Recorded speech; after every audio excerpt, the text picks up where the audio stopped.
I want to start off this video, welcome everybody to the Chaos Multiverse, Jimmy or Chaos. I want to start this video off with, I don't believe this tweet in the slightest. Not at all. And it's crazy how a source, an MCU source, can put this tweet out there with no link, no actual source or backing to the information, and it still garner almost 24,000 likes. I've had it recommended to me multiple times, but the reason I want to talk about it is because it's an interesting topic.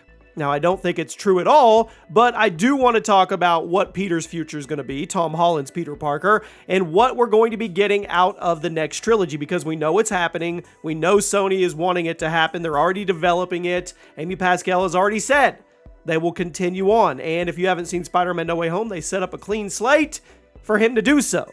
The question is it going to be in the Spider-Verse solely, or is it going to be connected with his toe dipped into the MCU in some form or fashion? So that's what we're going to talk about. So you see the tweet.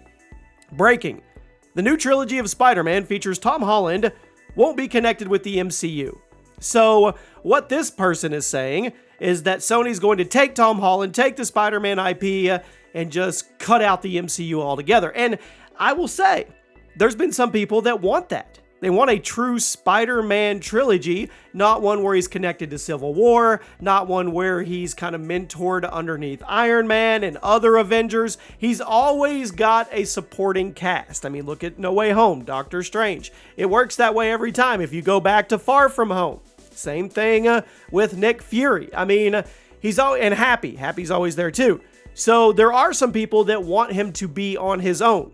Spoiler alert, Spider-Man No Way Home set him up to be on his own. So is it far-fetched to think that Sony would have a more soul-focused Spider-Man trilogy, kind of like the Amazing Spider-Man was, and the original Raimi-verse, where it was literally Spider-Man.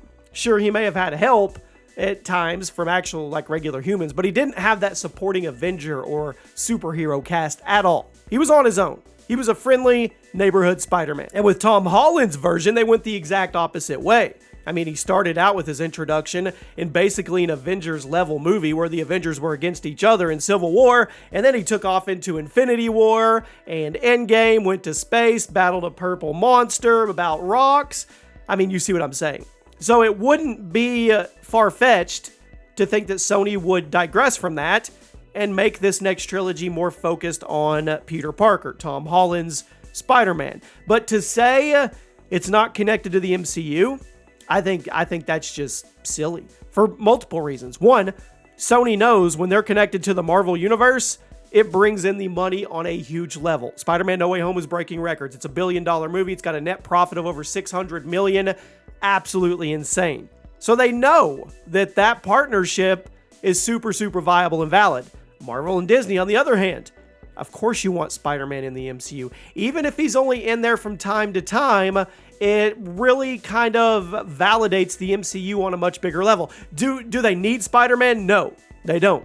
The MCU for Disney is vast. They have plenty going on, but when you have Spider-Man kind of waiting in the wings when you're going to do a big Secret Wars or a big Avengers movie, you want him there. It's worth the money too if it's done right and the deal is done right. So it is advantageous for both parties to continue their symbiotic relationship, if you know what I mean, in the future.